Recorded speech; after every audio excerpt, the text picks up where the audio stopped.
Welcome to Cigar City Radio, episode 15. I'm your host, Randy Ojeda, and making the magic happen is Jason Solanas. You know, Randy, if I don't go to sleep soon, I'm going to wait for you to fall asleep in the fetal position and gorilla tape. You had a very strange childhood, didn't you? Yeah, I did. If you like this podcast, you can find our full library of episodes at cigarcityradio.com. You can also find Cigar City Radio on iTunes and Stitcher. You can follow us on Twitter, Facebook, or Instagram at Cigar City Radio. And you can email us at cigarcityradio@gmail.com. This episode of Cigar City Radio was recorded at The Blind Tiger in Ybor City. The Blind Tiger is a 1920s speakeasy-style coffee shop serving coffee, tea, vegan pastries, and more. With locations in Ybor City and Seminole Heights, check them out at blindtigercafe.com. For 2017, Jason and I asked ourselves, how can we at Cigar City Management work with more artists? Yeah, more. How can we share more music with more people? So we linked up with some great partners and are excited to offer digital distribution. This allows us to help independent artists get their music out, to help musicians start their own record label, control their catalog, and get their music on Spotify, iTunes, Tidal, Pandora, everywhere. And we help them every step of the way. To learn more and submit your music, head to cigarcitymanagement.com/distribution. Closing out this week's episode is the first track released through this service, and it's the hard-hitting, politically incorrect track, Dance with the Devil, by Pet Wolf. Pet Wolf is a 25-year-old music producer and MC from Bristol, Connecticut. So stay tuned through the end of the interview to hear that song, and listen to Dance with the Devil by Pet Wolf on Spotify, Apple Music, and more. Our guest on this episode is the one-of-a-kind Betty Dawl, who Creative Loafing Tampa describes as a turntable commander and galactic rap goddess. She's one half of the alternative hip-hop duo Trap Phone, and hosts Ladies' Night every Wednesday at Anise Global Gastro Bar in downtown Tampa. You can follow her adventures on Instagram at Betty Dawl, that's with a D-A-W-L, and hear her music at soundcloud.com/Astral Raps. So here it is, episode 15.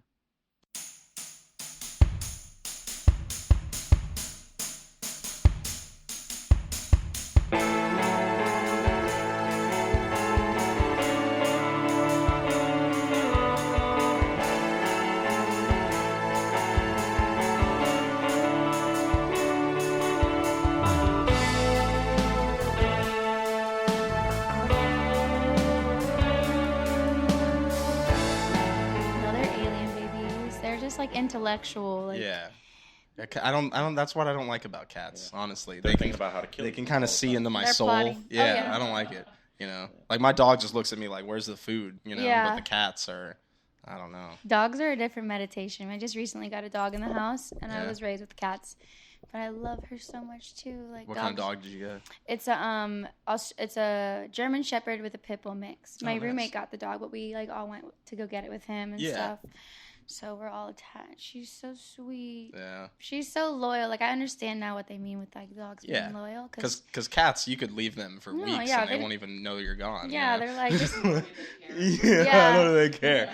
Seriously, but she's literally will sit next to me the whole time I'm in the kitchen, and I'm like, this is so crazy. Like, you just want to be around me. It's just great. Yeah, that's awesome. Yeah, our cats know.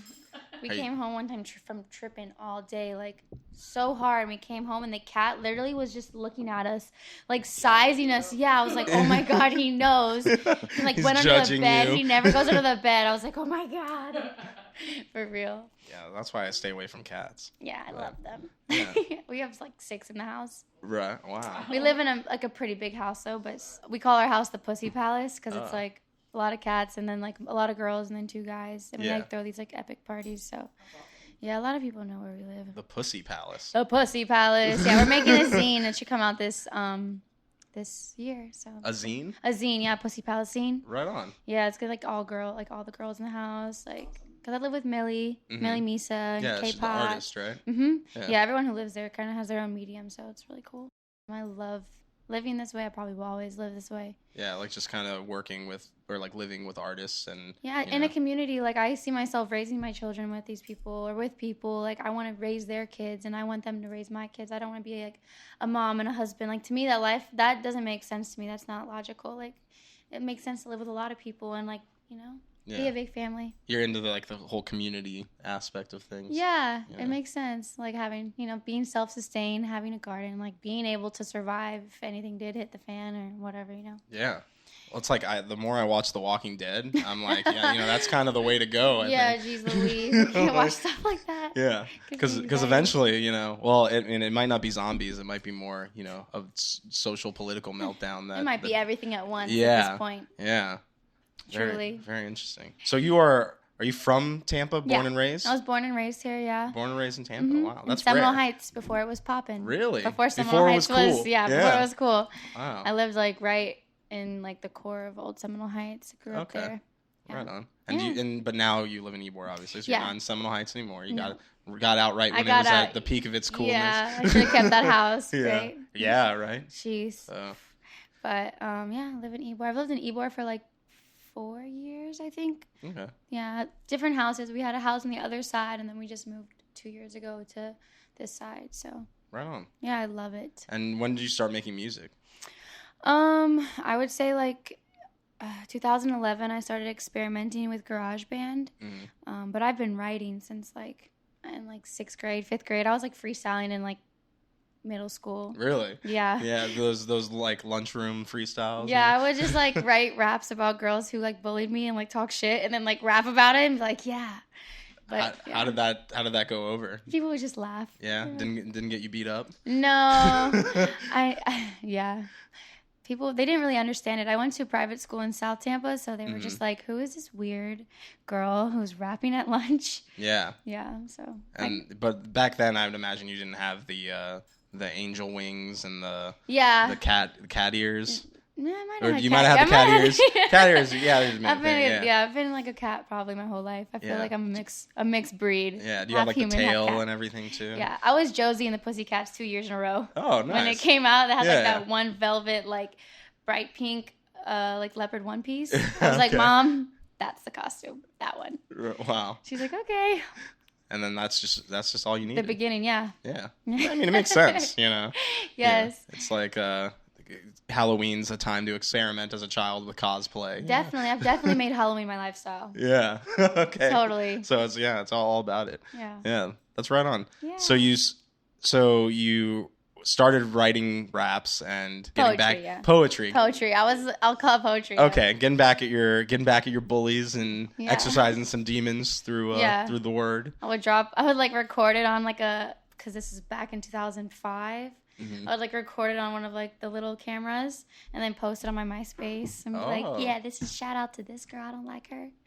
That's very, very like early Web 2.0 of you. Yeah, I was very I was a super nerd. Like as soon as I had a computer like in my house, I feel like when the internet started, like before it was really anything like AOL and everything, I'd be on AOL Music, like downloading music and stuff. Like, yeah. Did you have a dial-up connection? Yeah. Mm-hmm, definitely. Kids nowadays don't even know what a dial-up is. They don't even know what it's like. They don't know what it's like before Apple Music and all this shit. Yeah, exactly. When your mom needed to make a call, so you had to get off the internet. Sneaking out of my room, just go chat on chat rooms. I'm like, oh, what's going on the internet? Yeah. So creepy. Well, back when the internet was like a physical thing that you had to like make yourself available to, now it's like everyone's everywhere. Like the internet nobody talks about it. Like, it's not the World Wide Web anymore. It's like, it's just everybody's. Just the portal that exists in your pocket. Right. Mm-hmm. Right. Yeah. We definitely take that for granted, I think. Seriously. In a lot of ways. So technology. So you've always been kind of a music nerd? Definitely. Oh yeah. Just been a nerd in general. It's good to be a nerd, I have accepted it.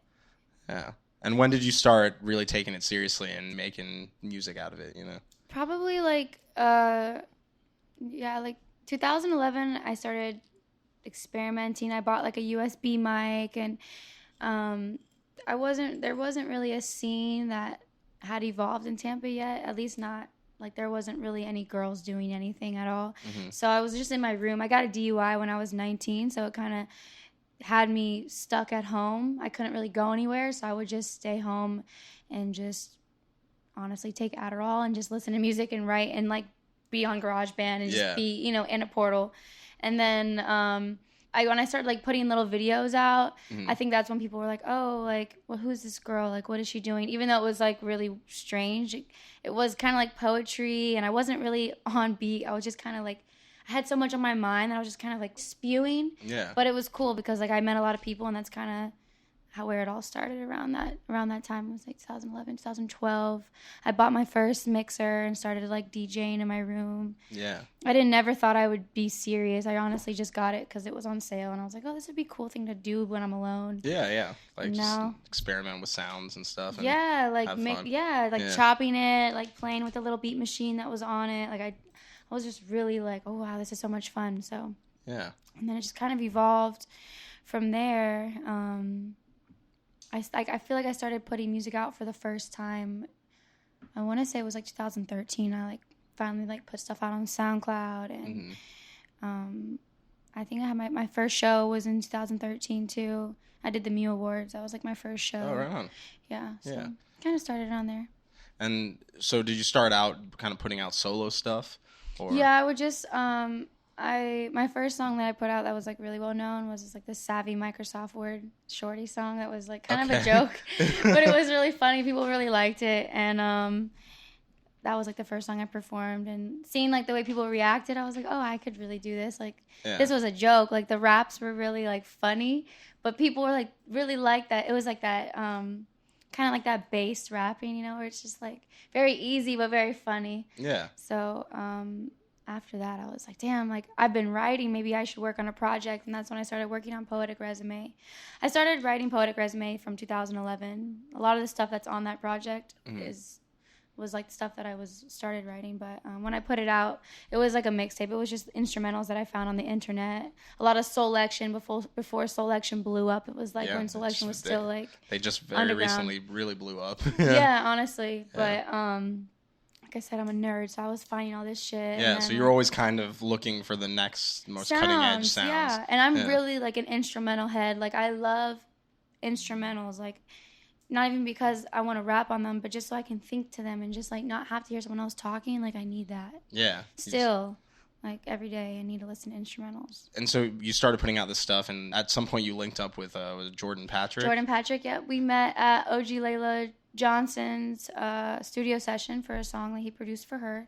I love that name, OG Layla Johnson. Yeah, she's dope. I love her. She's we're in different lanes, but she's awesome. Yeah, you know, she's raw. So we met at her session, and I was just so blown away by him. I was like, bro, like, you're incredible. Send me a throwaway beat. I swear I will write a hit to it tonight and send it to you tomorrow. Yeah. And he did, and the outro on Poetic Resume is the beat he sent me. Oh, and I literally, like, had it playing on my computer, and I was, like, rapping over it on my voice memo so I could text a voice memo to him. And I was like, bro, I'm not fucking around. Like, I want to work with you. And he came over, and we couldn't stop making music. Like we made like 3 songs in one day. Like, cause I think a lot. So I think I write a lot. I'm witty, you know, I'm like always writing, and he's the same way with beats. Like he can just out of nowhere, just create it. So we worked really well together, and I was like, you know, we should just be a duo because I don't want you to get lost in I don't want you to get forgotten because you work really hard. So let's be a duo. Let's call it Trap Phone, and we'll both get recognition. It won't be Betty Dawl. Like it'll be us. So. Yeah. Well, yeah, because a lot of times producers get lost in the shuffle like that. It sucks because that's what I didn't want. Because he's so raw, dude. I believe in Jordan like not more than I believe in myself, but like just about, you know, because I really believe in that guy. Yeah, he's great. Yeah, and you put out one record with Trap Phone, right? Or there's more stuff? No. Okay, so the outro was just Betty Dahl produced by Jordan Patrick because that was like on my little mixtape, and it was kind of crazy how that happened because that song. I mean, the next project I put out was a Trap Phone project, so it was like the outro of Poetic Resume kind of introduced a new sound before we even knew it was gonna do that. So then after Poetic Resume, Jordan and we worked for 2 weeks straight on a project, made a song every day, and that's the Probably Just Some Shapes project we put out. Right on. It'll be 2 years in June, but we did that project in 2 weeks, and that's crazy. That project still, that's why I haven't put anything else out, because to me, they're all hits. People aren't listening, they're consuming. But if people really took it in, I was like, damn, like this shit's hard. Like, Yeah. it could last a lot longer than just like, oh, when are you putting the next stuff out? You know? So you feel like you're not in a rush to No, put we're more sitting music on out? like a whole other project right now, all different, like a whole new sound. But this year is gonna come out. Like it's time. That now's the time. Now is the time, So- yeah. But in the meantime, you've definitely been busy. I know you've Yeah. been doing a lot at like a Nice. You're DJing over there now. Yeah, DJing Ladies Night, and I did an art show called Sync, where I would like build a sensory stimulation based off color. So I did that once a month, which was cool. I don't know, I never like did anything like that, and I just had the idea like it'd be cool to like do an art show based off of color, and then like have things that stimulated, you know, the scent, your visuals, touching, sound. It was just all based around that color, so it was really cool. I got to like decorate the inside of a Nice. Wow. Yeah, it was really dope. I've put up a lot of money, so it's kind of why I stopped doing it, because I was just flying a lot of artists down. Like I flew some artists from New York down, and then Distorted from Philly, and my friend Sage from Atlanta, like people who are doing stuff, because I want to introduce other people to Tampa. Yeah, absolutely. And so they could see like the culture, because people were like, damn, like I really like Tampa. I just didn't know, because they come and they're bored because they don't have anyone showing them where to go and where to eat, and like the plate, like, you know, the bonfires that we have, we don't go out. Like a lot of the people that I hang out with, we don't really go out to bars and stuff, because we're at home, you know, making music, being creative, like painting, like just, you know, being chill. So it was a really cool project. I'm gonna do a pop-up one in February, a pop-up sync. So Sweet, there you go. Look out for that. yeah, it's gonna be on Valentine's Day. Oh, right. Red Sync. That's super cool. Valentine's Day show. Yeah, I'm really excited. I'm gonna DJ and then like have artists come in. It's gonna be cool. You have to come out. Yeah, we'll I have a definitely lot of come out. surprises. I'm not gonna spill the beans. Oh, you can spill all the beans that you want on I our can't. show. Like, I'm like, wait, no, it needs to be a surprise. But it's That's definitely fine. going to be like a sensory stimulation. It's going to be cool. So what exactly is a sensory stimulation? Basically, just something that stimulates all your senses. The idea was if all your senses are being stimulated at the same time, would you feel like, okay, if perception is reality, like would you feel like where you are is really where you are? Or are you creating something different based on all your senses being stimulated by what's going on? I don't know if I understand. Okay. Just kind of like basically like creating like an atmospheric drug. Like, Yeah. you know, like you're like I would put candles all over the place. So like let's say for what was the last one I did? For green, I don't know. For green, let's say like I had like pine candles all over through the restaurant. So you walked in, you're blasted with scent, and then there's like reggae playing, you know, because it's like giving like little jungle vibes, and then the drinks are like mojitos and stuff like that. Like kind of just I was just seeing what would happen, basically like a social experiment. Yeah. To see, and then like I would do visuals, and it'd be like all green lights everywhere. So you're just like intaking in all the ways possible. So you're really like creating the whole atmosphere and the whole flow of the room from the moment somebody walks in to the moment they leave. Instantly changing like what your perception, what like walking into like a portal, basically. Yeah, pour into another Narnia. dimension. Yeah. Basically, That's amazing. That's Yeah. something we're definitely gonna have to check out and see. Yeah, I'm really excited to do this next one because Anise, you know, I could only do so much, but with the venue that I'm doing it now, I can actually go in and like go ham. Like you can really And like go do in it like up. 4 days ahead and like paint and put stuff up and like build things, and Millie's gonna do an installation, so it's gonna be like how the way I really envisioned it. Anise gave me the platform to like tickle it, but now like this will be like a really big art piece that I think I can really see my vision. And red's such a powerful color. It's like I haven't done red yet, so it's gonna be really cool. Yeah, and it's fitting for Valentine's Day, I guess. And I wanted the idea is like universal love. You know, I think it's stupid that Valentine's Day is about like couples. Like love at the end of the day is like the essence of life. Like you need love.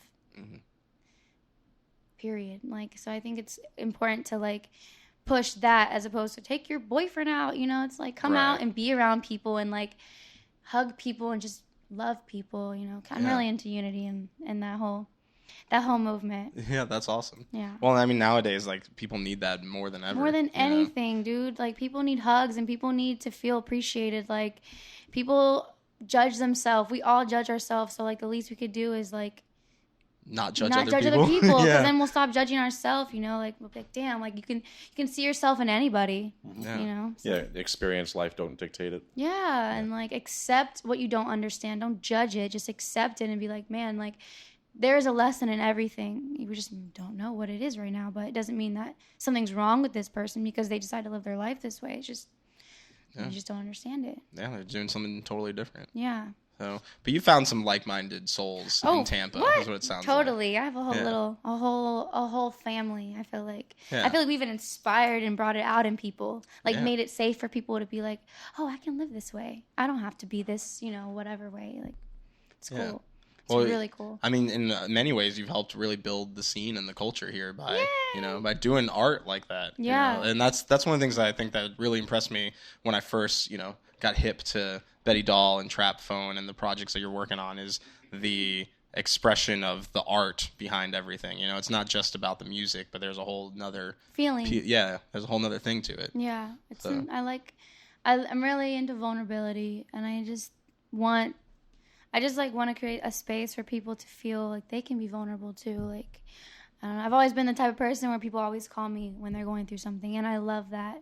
And I feel like that is a gift, like I'm the type of person, like people come over and they'll just start crying. Oh, wow. Strangers, like Uber drivers. I've had Uber drivers just venting to me, literally, and I'll just listen, because people just need someone. I feel like people just don't want to feel judged, and I'm not judging because obviously, look at me, I'm insane. Like, I dress the way I feel, I say what I feel, but it's because it's the way I feel. Like, I don't want to overthink feelings, or else like you're trapping yourself. Yeah.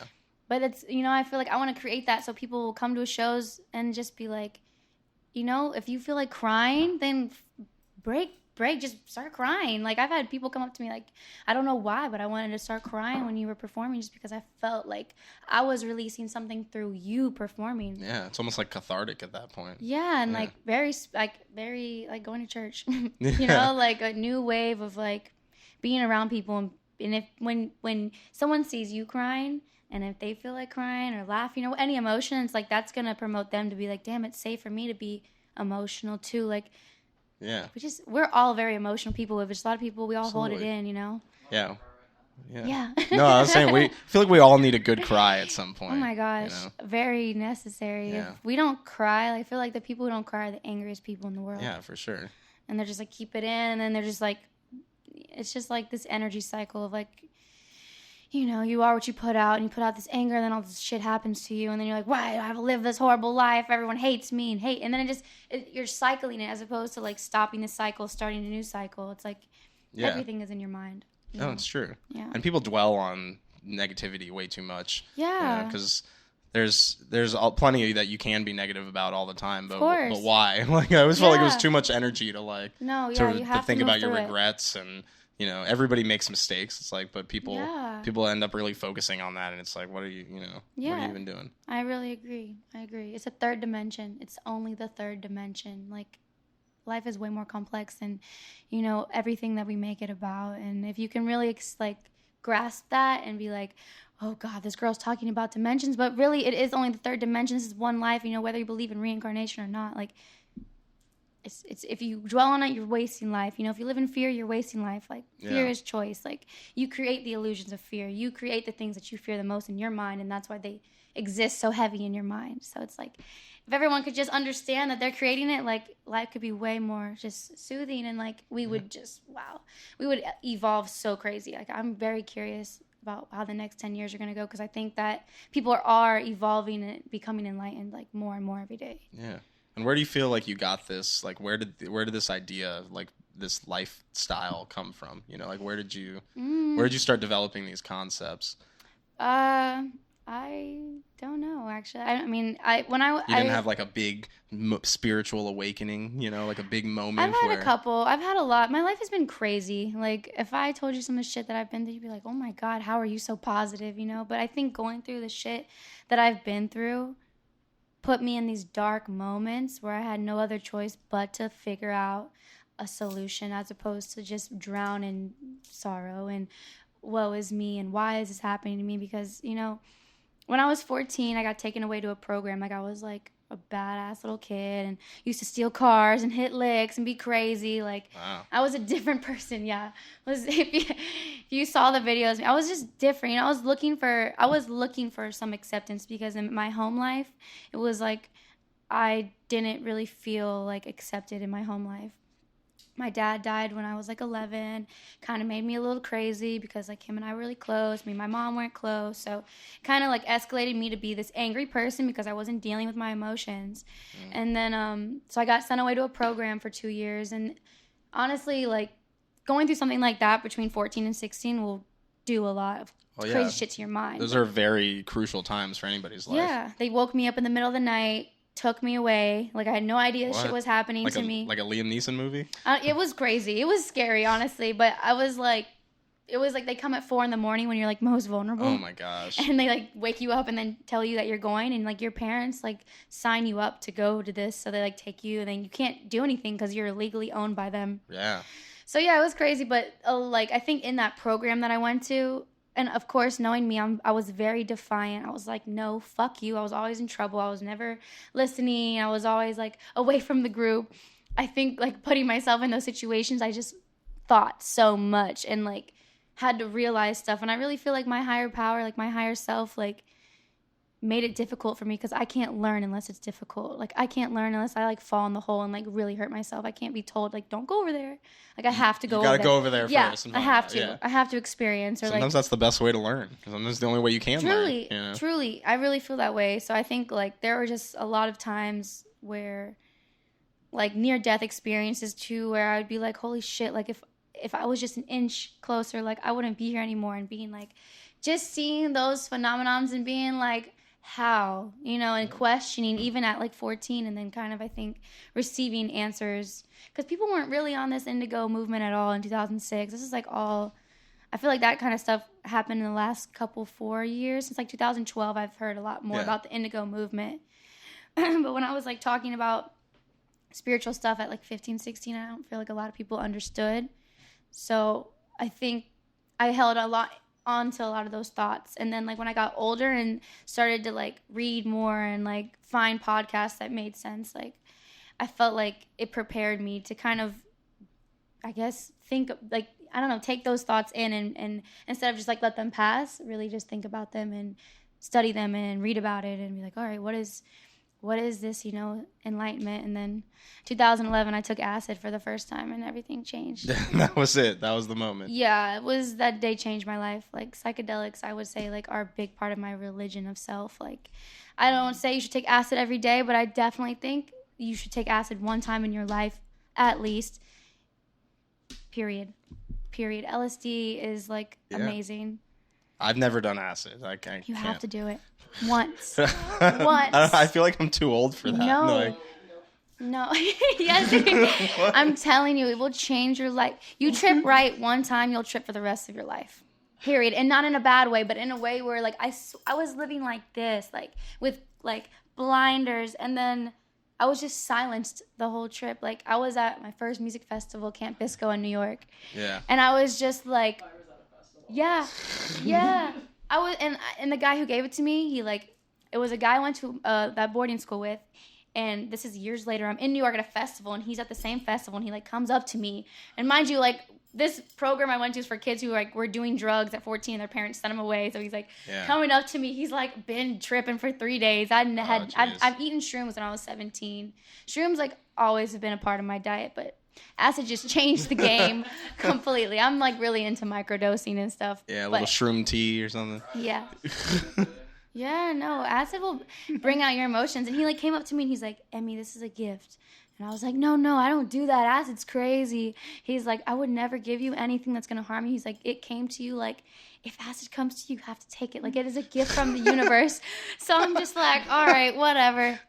Best day of my life. Like, I just went off by myself. Wiz Khalifa's before he was like huge, just like when his mixtapes like Cabin Fever and stuff were coming out. Yeah. So he was like performing, and I was like a huge Wiz Khalifa fan. And as soon as like my trip started to hit, like he came on stage, and I was just like the only girl just raging in the crowd, and like just got lost, and like, oh my god, it was a journey. But at the end of the night, I was like at Base Nectar on my friend's shoulders, and I was like, I'd never really seen auras before. Mm-hmm. Like, you know, people always talked about it, but then like I just looked, and like it was like an amoeba, like 40,000 people, and everyone's auras was like above their head, and I could never unsee that image of just like everyone just in unison. It was like the most beautiful thing. I just like was crying, like wow, like humanity.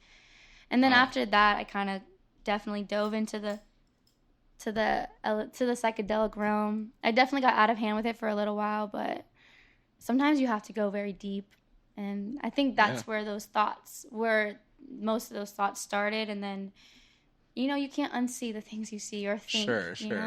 It's real at that time. So. Well, you definitely seem like somebody that when you go in on something, you go in. You know? Yeah. Oh my gosh, I'll just be like in my mind. I don't know.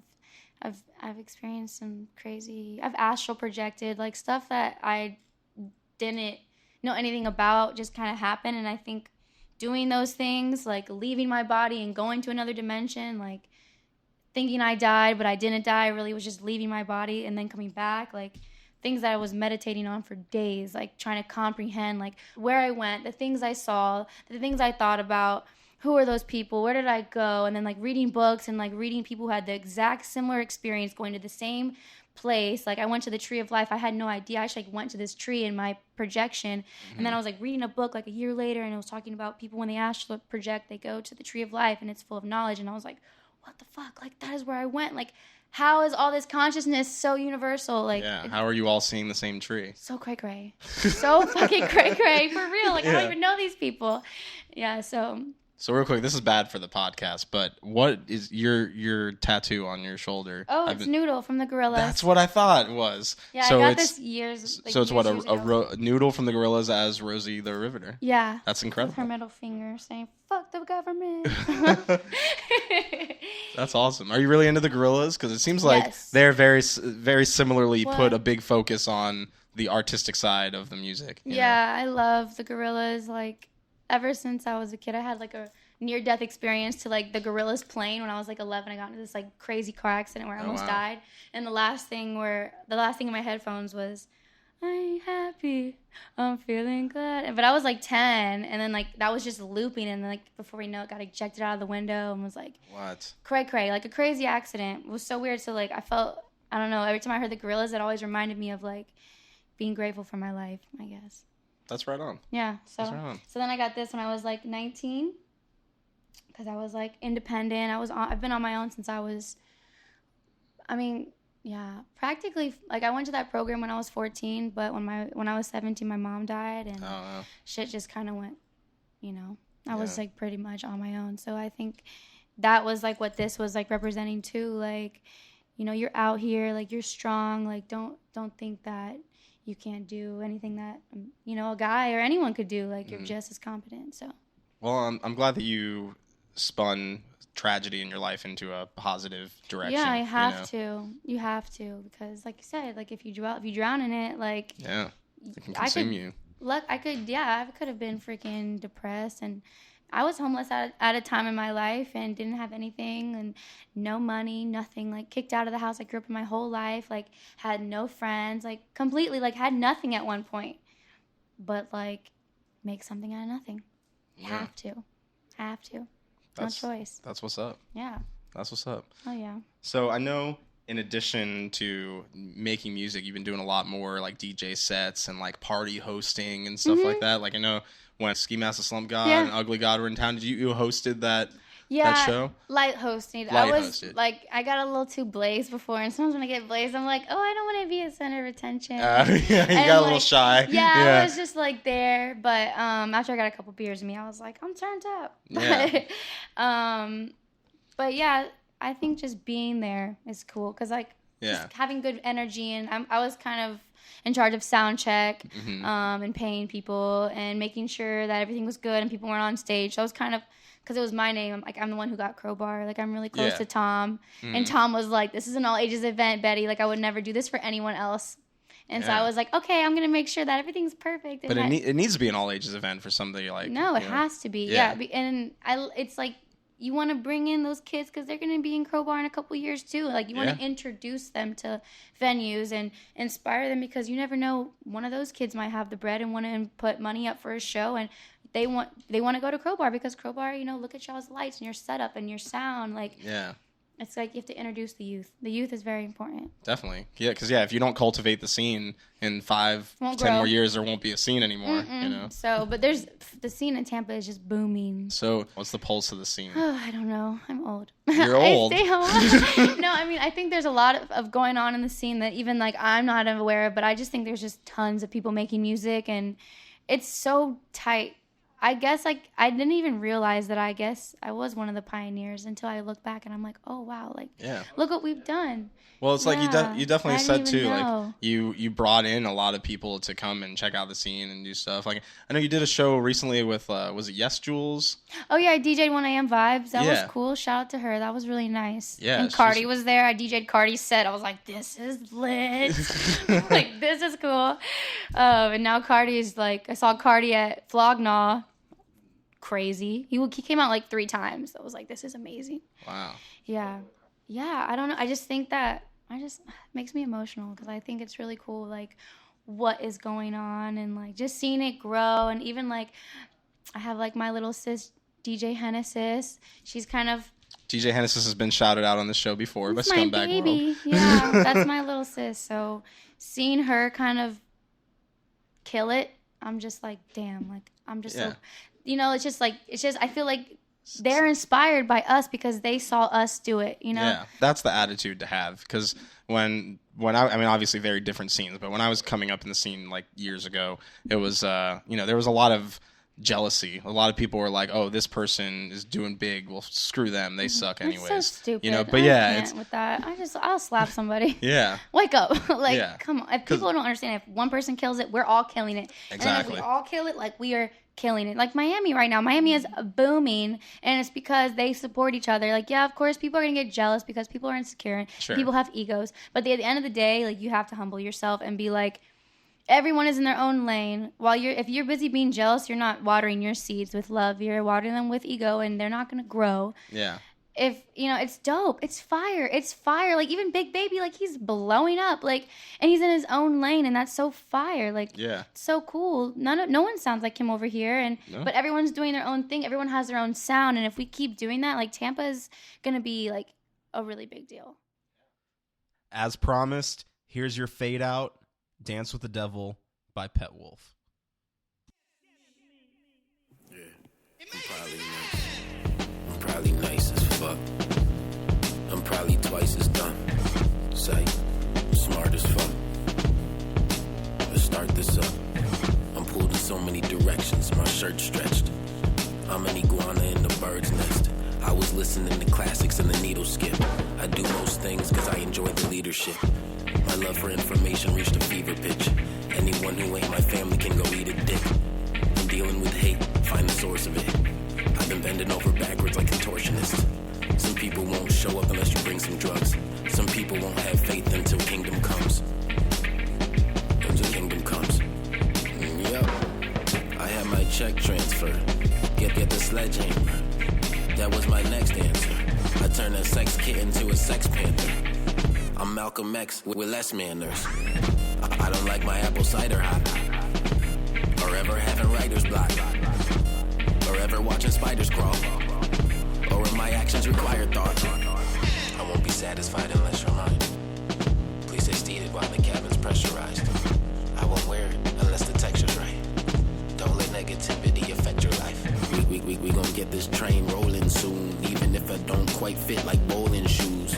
I don't get sick cause I've grown immune. I don't pay attention to what it don't include. And you don't wanna dance with the devil cause the devil don't two-step. And you don't wanna dance with the devil cause the devil don't do that. And you don't wanna dance with the devil cause the devil don't two-step. And you don't wanna dance with the devil cause the devil won't do that. Oh, never right. Oh, no, mine. Oh, no, mine.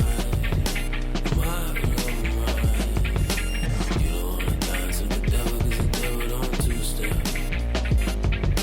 And you don't wanna dance with the devil cause the devil don't do that. You can all bleed. In life you need to take certain risks. Like third world countries and journalists. Whether you're autistic or on the spectrum, the constant hatred does not affect Them trying to tamper with the evidence could blow cases. Snap out of it like a broke bracelet. They don't worry about who else is hurting.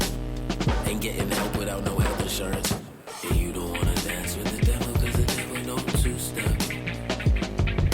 And you don't wanna dance with the devil, cause the devil don't do that. And you don't wanna dance with the devil, cause the devil don't two-step. And you don't wanna dance with the devil, cause the devil won't do that. Oh, let it ride. Oh, don't mind. Oh, don't mind. Oh, don't mind. You don't wanna dance with the devil, cause the devil don't two-step. And you don't wanna dance with the devil, cause the devil don't do that. One person kills it, we're all killing it. And then if we all kill it, like we are killing it. Like Miami right now. Miami is booming.